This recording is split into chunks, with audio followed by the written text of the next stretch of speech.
किसान भाइयों, आज की इस वीडियो में आपसे बात करेंगे सरसों में जब फूल आने की स्टेज हो जाती है तो वहाँ पर आप कौन सा दवा का स्प्रे करें जिससे हमारी पैदावार भी ज़्यादा हो। किसान भाइयों, जो आपकी फसल लगभग 40 से 45 दिन के आसपास हो चुकी होती है तो उस अवस्था पर सरसों में फूल निकलना प्रारंभ हो जाते हैं।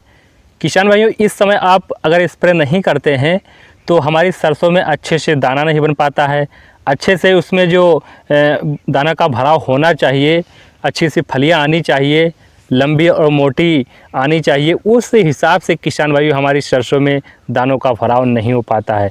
तो इसके लिए कौन सी दवा का स्प्रे करना है और दवा का स्प्रे करने से क्या फ़ायदा होता है, कितने दिन पर स्प्रे करना चाहिए, ये तमाम सारी जानकारी आपको इस वीडियो में मिलने वाली है।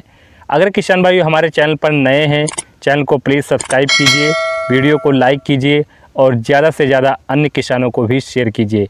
चलिए किसान भाइयों, बात करते हैं सरसों में पहला स्प्रे के लिए। जब सरसों में फूल आने की अवस्था हो जाती है उस समय हमें पहला स्प्रे क्यों करने की ज़रूरत पड़ती है, अगर इस स्प्रे को नहीं करते हैं तो क्या हमें नुकसान होता है और अगर स्प्रे करते हैं तो क्या हमें फ़ायदा मिलता है, पूरी जानकारी आपको वीडियो में मिलने वाली है। सबसे पहले किसान भाइयों बात करेंगे सरसों में जब आप पहली सिंचाई करते हैं, पहली सिंचाई मान लीजिए आप 30 से 35 दिन पर करना होता है, आप 30 से दिन में सिंचाई कर देते हैं तो सिंचाई करने के बाद किसान भाइयों वहाँ पर आप संतुलित यूरिया यानी नाइट्रोजन का प्रयोग करते हैं। कुछ किसान भाई केवल नाइट्रोजन का ही प्रयोग करते हैं और ज़्यादा से किसान भाई वहाँ पर जो जिंक है, सल्फ़र है और यूरिया का प्रयोग करते हैं। तो यूरिया का प्रयोग करने के बाद किसान भाइयों क्या होता है, हमारी फसल लगभग 40 से 45 दिन के आसपास हो चुकी होती है, यानी कि फूल निकलने की स्टेज आ चुकी होती है। उस समय किसान भाइयों जब फूल निकलना प्रारंभ हो जाते हैं तो आप देखते होंगे वहाँ पर बहुत सारे रस चूसक कीट, बहुत सारे फंगिसाइड जो कीट होते हैं वो हमारी सरसों में देखने को मिलते हैं, जिससे कीटों का प्रकोप वहाँ पर जारी हो जाता है। बहुत सारी सरसों में माहू कीट भी लग जाते हैं। ऐसे में किसान भाइयों आपको एक स्प्रे करने की ज़रूरत पड़ती है। अगर स्प्रे आप नहीं करते हैं तो वहाँ पर दानों का भराव अच्छे से नहीं हो पाता है, फलियाँ हमारी लंबी नहीं आ पाती हैं और वहाँ पर मोटी नहीं आ पाती हैं, दाना हमारा वहाँ पर शाइनिंगदार, चमकदार एवं सुडौल नहीं बन पाता है। इसके लिए किसान भाइयों ये कि एक दवा स्प्रे करनी होती है, उसका नाम है यूपीएल कंपनी की दवा जो हमारी है साफ नाम से आती है। इसमें अगर टेक्निकल की बात करें तो यहाँ पर कार्बेंडाज़ाइम प्लस मैंकोजेब होता है। कार्बेंडाज़ाइम 12% पाया जाता है और मैंकोजेब यहाँ पर 63% पाया जाता है।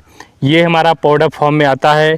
अगर इस दवा का किसान भाइयों आप अपनी सरसों की फसल में फूल आने वाली स्टेज पर कर देते हैं, जिससे किसान भाइयों आपको सरसों में अच्छा पैदावार देखने को मिलता है। अगर यहाँ पर जो मैंकोजेब और कार्बेंडाज़ाइम स्प्रे करते हैं किसान भाइयों तो इससे फ़ायदा किसान भाइयों क्या होता है, सबसे पहले बात करेंगे जो हमारा मैंकोजेब होता है उससे फ़ायदा क्या होता है, जो हमारी दानों का भराव होता है अच्छे से होता है और जो सरसों में फूल कम निकले होते हैं उसे फूल बढ़ाने वाली जो प्रक्रिया है, फ्लावरिंग वाली स्टेज है, उसको बढ़ाने का काम करती है और जो हमारे वहाँ पर दानों का भराव है वो दाने अच्छे से बने।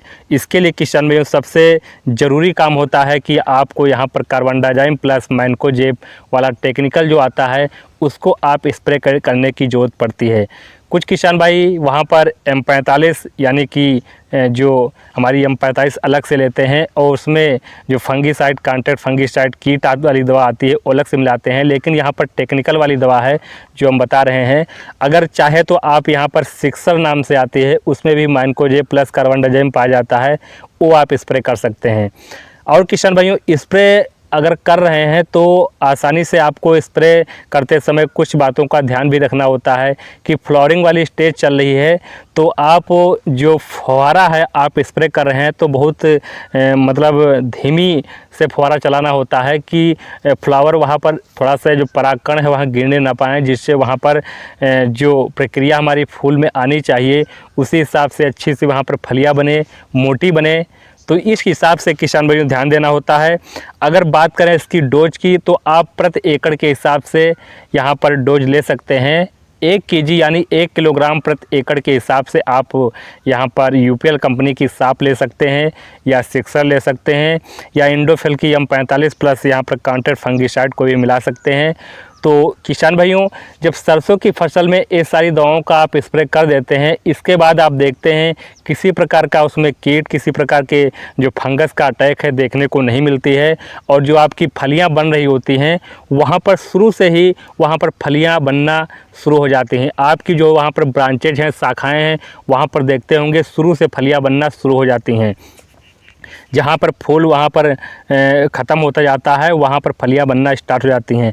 अगर इन दवाओं का स्प्रे नहीं करते हैं तो कभी कभी देखते होंगे नीचे से फलियाँ बनना नहीं शुरू हो पाती हैं, ऊपर से थोड़ी थोड़ी फलियाँ आकर पूरा पेड़ हमारा फूल से फ्लावरिंग ख़त्म हो जाता है और छोटी छोटी वहाँ पर फलियाँ बनते वहाँ पर ख़त्म हो जाती हैं। तो ये सारी समस्याएं किसान भाइयों देखने को मिलती हैं। अगर इन दवाओं का स्प्रे कर देते हैं किसान भाइयों, दानों का भराव अच्छे से होता है।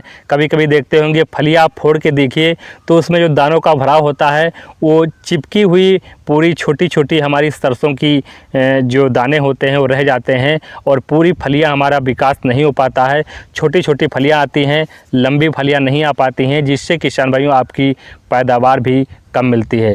तो अगर समय पर और किसान भाइयों उचित जो डोज हम बता रहे हैं उनका अपनी सरसों की फसल में जब फ्लावरिंग वाली स्टेज लगभग निकलना शुरू हो जाती है सरसों में, तो उस समय किसान भाइयों आपको स्प्रे कर देना होता है। उसी समय जो हमारे फंगस है, जो कीट हैं, सरसों की फसल में ज़्यादा देखने को मिलता है। किसान भाइयों इस समय तो मौसम लगभग सही चल रहा है, लेकिन उम्मीद जताई जा रही है, मौसम विभाग बता रहा है कि लगभग 5 से 6 दिन के बाद मौसम हमारा थोड़ा सा कड़ाके की ठंड, पाला पड़ना शुरू हो जाएगा।